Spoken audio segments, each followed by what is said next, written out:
तो हेलो दोस्तों, आज हम पढ़ने वाले भारतीय संविधान के भाग 1 को। तो चलते हैं सीधे क्वेश्चन की तरफ। तो सबसे पहले ये क्वेश्चन पूछेगा कि भारतीय संविधान के भाग 1 में क्या है। तो भारतीय संविधान के भाग 1 में राज्यों का संघ है। भाग 1 में क्या है? तो भाग 1 में राज्यों का संघ। और पूछेगा कि भाग 1 में किसका उल्लेख है? तो राज्यों का संघ। भाग 1 में किसका वर्णन मिलता है? तो राज्यों का संघ। भाग 1 में क्या है? तो राज्यों का संघ। अब अगला क्वेश्चन पूछेगा। तो अगला क्वेश्चन पूछेगा कि भारतीय संविधान के भाग 1 में अनुच्छेद कहाँ से कहाँ तक है, या कितने अनुच्छेद हैं? अनुच्छेद 4। भाग 1 में अनुच्छेद कहाँ से कहाँ तक है? तो अनुच्छेद 1 से लेकर 4 तक है। अब अगला क्वेश्चन पूछेगा कि अनुच्छेद 1 में क्या है। अनुच्छेद 1 में क्या है? तो राज्यों का संघ।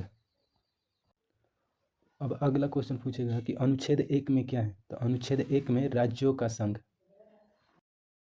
अनुच्छेद 2 में क्या है? तो अनुच्छेद 2 में क्या है? तो राज्यों का प्रवेश या स्थापना। जैसे सिक्किम को 1974 में भारत में शामिल किया गया था। सिक्किम भारत से एक अलग देश था, उसको भारत में एक नए राज्य के रूप में शामिल किया गया था। तो आपसे घुमाएगा तो ऐसे पूछेगा कि हमारे भारतीय संविधान के भाग 1 में अनुच्छेद 2 के तहत किस राज्य को भारत में शामिल किया गया था? तो सिक्किम को। कब शामिल किया गया था? तो 1974 में। अब अगला क्वेश्चन की तरफ चलते हैं। तो पूछेगा अनुच्छेद 3 में क्या है।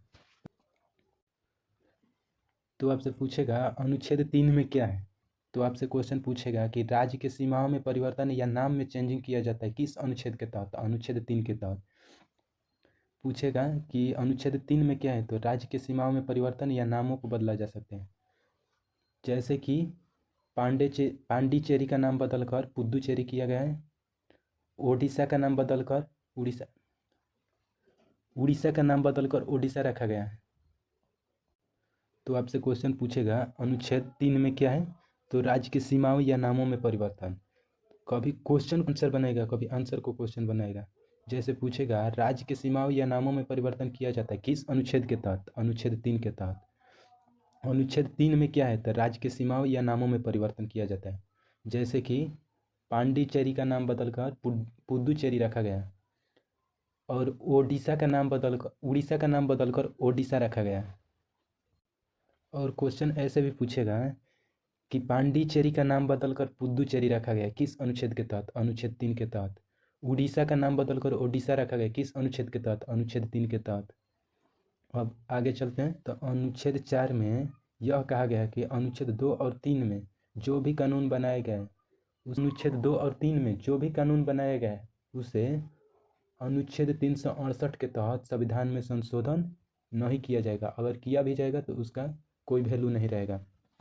जैसे कि यह अनुच्छेद बताता है, अनुच्छेद 4 यह बताता है कि अनुच्छेद 2 और 3 के तहत बनाए गए कानून पहली और चौथी अनुसूची में संशोधन के लिए होंगे, और इन कानून को अनुच्छेद 368 के तहत संविधान में संशोधन नहीं माना जाएगा। फिर से रिवीजन मारते हैं।